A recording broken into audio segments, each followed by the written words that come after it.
انصار اور مہاجرین یہ دونوں کے دونوں یعنی مقامی باشندے اور باہر سے آنے والے مہاجر، ان دونوں کے درمیان اگر آج بھی ایسا آپس کا بھائی چارہ نہ ہوا جس حضور اکرم صلی اللہ علیہ وسلم نے بھائی چارہ کرایا تھا، اتنا زبردست بھائی چارہ ہوا تھا کہ ایک انصاری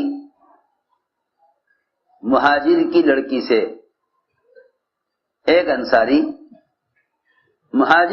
سے شادی کرنے کو حلال نہیں سمجھتا تھا، کیونکہ سمجھتا تھا کہ یہ میری بھتیجی ہو گئی، کیونکہ یہ میرا بھائی ہے، اس کی لڑکی سے میں شادی نہیں کر سکتا، کیونکہ ہمیں آپس میں ایسا بھائی بھائی بنا دیا گیا کہ میں اس کی لڑکی سے شادی نہیں کر سکتا۔ آپ کو بتانا پڑا اللہ نے بھی یہ کہا کہ نہیں، تم آپس میں جو بھائی بھائی بنائے گئے ہو وہ تمہارے درمیان دینی رشتہ ہے، حقیقی رشتہ نہیں ہے، تم آپس میں ایک دوسرے کی بچیوں سے شادی کر سکتے ہو۔ بڑا سوچو کہ مقامی باشندے اور باہر سے آنے والے مہاجرین، ان دونوں کے درمیان حضور اکرم صلی اللہ علیہ وسلم نے ایسا بھائی چارہ قائم کرایا کہ وہ ایک دوسرے کی بچی سے نکاح کرنے کو اچھا نہیں سمجھتے تھے کہ نہیں، شادی نہیں کر سکتے، کیونکہ یہ بچی میری بھتیجی ہو گئی، تو میرا بھائی ہے۔ ایسا بھائی چارہ تو میں نے عرض کیا کہ حضور اکرم صلی اللہ علیہ وسلم نے ایسی اجتماعیت پیدا کی تو یہاں اس واقعے میں قیس بن مطاطیہ نے یہ کہا کہ بھئی دیکھو، ہم ہیں عرب، ہماری زبان عربی اور ہمارے نبی عربی، اور تم لوگ جو ہو تم غیر عرب ہو، تمہاری زبان عربی زبان نہیں ہے، لہذا اپنے نبی کی جو مدد ہم کر سکتے ہیں تم نہیں کر سکتے۔ یہ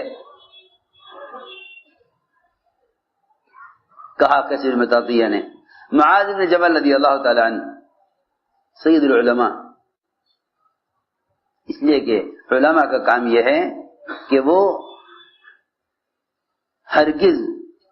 ایک جملے کو برداشت نہ کریں گے جس سے امت میں افتراق پیدا ہوتا ہو۔ یہ علماء کا کام تھا کہ وہ امت کے افتراق برداشت نہیں کریں گے۔ معاذ بن جبل رضی اللہ تعالی عنہ سن رہے تھے قیس بن مطاطیہ کی بات، اور یہ خیال ہوا کہ یہ بیچارے سلمان صہیب بلال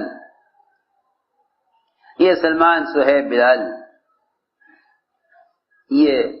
بیچارے فقراء مسلمین اپنے علاقوں سے ہجرت کر کے یہاں آئے، ان کے سامنے یہ بات کہی جائے کہ یہ ہماری زبان والے نہیں ہیں، لہذا ہم زیادہ حقدار ہیں نبی کی مدد کے۔ یہ بات حضرت معاذ کو بری لگی، انہوں نے قیس بن مطاطیہ کا گریبان پکڑا اور کھینچ کر لے گئے آپ کے پاس،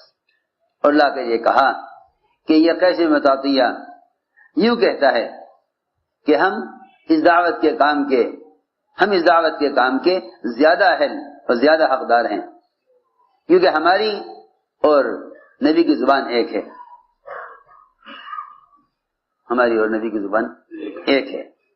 ہم زیادہ حقدار ہیں اس دعوت کے کام کے، کیونکہ ہماری نبی کی زبان ایک ہے۔ حضور اکرم صلی اللہ علیہ وسلم کو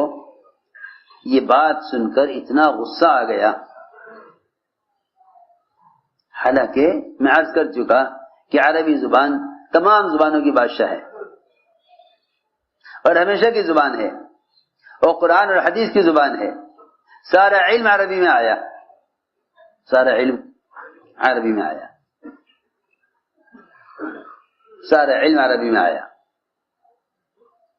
لیکن آپ کو سن کے اتنا غصہ آ گیا کہ آپ سیدھے مسجد میں گئے اور آپ منبر پر بیٹھے، تمام صحابہ جمع